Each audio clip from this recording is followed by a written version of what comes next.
ज्या मशीन शॉपमध्ये अगदी 3-4 मशीन्स आहेत, तेथे मशीनला कोणत्या सेटअप लावायचा, फिक्सर कोणते लावायचे, कोणते जॉब पहिले मशीनला घ्यायचे, यावर अगदी मालक किंवा मॅनेजर आणि मशीन ऑपरेटर यात वादावादी होत असते. ऑपरेटरचे मत असते की जो सेटअप चालू आहे त्याचं जॉब मारून होऊ दे, मग फिक्सर बदलूया, फिक्सर बदलण्यात वेळ जाईल. ज्या थोड्या मोठ्या मशीन शॉपमध्ये किंवा फाउंड्रीमध्ये सेल्स डिपार्टमेंट आहे, तेथील सगळ्यात मोठा वादावादीचा विषय हाच असतो. सेल्सवाले म्हणतात लहान लहान बॅचेस घ्या, फास्ट चेंज ओव्हर घ्या आणि प्रोडक्शनमध्ये व्हरायटी आणा. समोरून अशाच प्रकारच्या ऑर्डर्स आहेत. प्रोडक्शनवाले म्हणतात आम्हाला मोठ्या बॅचेस परवडतात, आमचं वेळापत्रक सारखं बदललं की सेटअप लावायला जास्त वेळ लागतो, आम्हाला कमीत कमी चेंज ओव्हर हवा, मग आमचं प्रोडक्शनचं टार्गेट अचीव होतं. सारखं सारखं सेटअप बदलण्यात मशीनचा वेळ वाया जात नाही. सेल्सवाल्यांना व्हरायटी हवी, प्रोडक्शनवाल्यांना स्टॅबिलिटी. डिस्पॅच कमिटमेंट सेल्सवाले देतात आणि कितीही प्रयत्न केला तरी डिस्पॅच जवळ आला की फ्लोअरवर टेन्शन वाढते.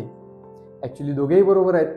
दोघेही बिझनेस टिकवण्याचा आणि वाढवण्याचा प्रयत्न करतायत, पण आपलेच बरोबर आणि अत्यंत महत्त्वाचे असल्याचे ठासून सांगून सिस्टीम प्रेशराईज करतायत.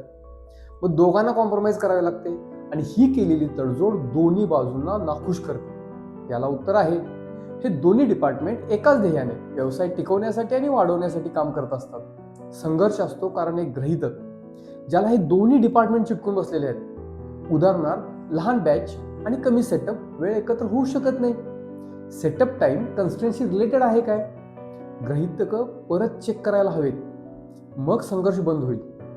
तडजोड करायची गरज भासणार नाही. चांगला सल्लागार हेच करतो, तडजोड नाही उपाय.